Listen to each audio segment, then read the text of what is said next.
महंगाई ऊपर, रुपया नीचे, पाकिस्तान या श्रीलंका पार्ट 2 व्लॉग का आगाज़ करते हैं। पाकिस्तान ने महंगाई में श्रीलंका को पीछे छोड़ दिया, जिसके बाद वो एशिया में सबसे महंगा तरीन मुल्क बन गया।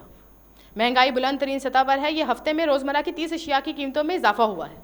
हफ्तावार बात की जाए तो हफ्तावार महंगाई की मजमूई शरह 48.35% सिर्फ इजाफा ही हुआ है।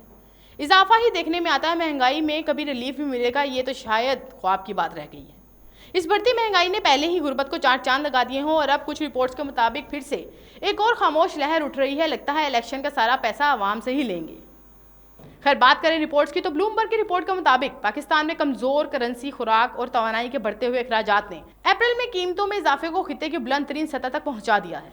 महकमा शुमारियात पाकिस्तान की जानिब से गुज़िश्ता रोज जारी करदा दादा शुमार में बताया गया है कि सार्फिन के लिए अशिया की कीमतों में अप्रैल में एक साल कबल के मुकाबले में 36.4% इजाफा हुआ, जो कि 1964 के बाद सबसे ज़्यादा इजाफा है। फिर इजाफा ही देख रहे हैं हम। अदादोशुमार से पता चलता है कि पाकिस्तान की महंगाई की शरह ने श्रीलंका में कीमतों में इजाफे को पीछे छोड़ दिया है, जहां अप्रैल में कीमतें कम होकर 35.3% पर आ गई और माशी बहरान से बहाली के आसार नजर आने लगे।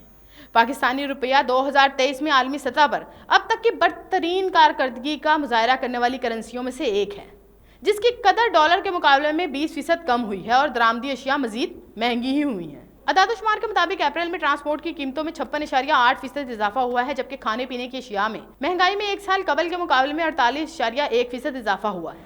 इसके अलावा कपड़ों और जूतों की कीमतों में 21.6%, रिहाइश, पानी और बिजली की कीमतों में 16.9% इजाफा हुआ है।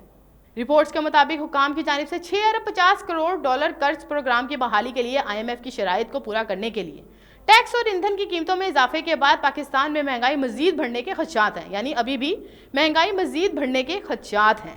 खदशात का मतलब यही है कि महंगाई की एक और लहर, यानी गरीब पर एक और बोझ। खुदकुशियां तो हो रही हैं महंगाई के नाम पर। गुर्बत खत्म करने का हुक्मरानों की कोई नई स्ट्रेटजी ही मालूम होती है। कोई जामिया हिकमत अमली क्यों नहीं बनाई जाती? कर्जों पर मजीद कर्जा लेना ही आखिरी हल क्यों नजर आता है? फिर हुकूमती बदलते अदवार के पेश नज़र IMF की शकभरी निगाहें और मुख्तलिफ शराइत से सिर्फ नुकसान के अलावा कुछ हासिल नहीं होता। और कितनी लहरों का मजीद सामना है मुनीर, ये तो रब ही जानता है।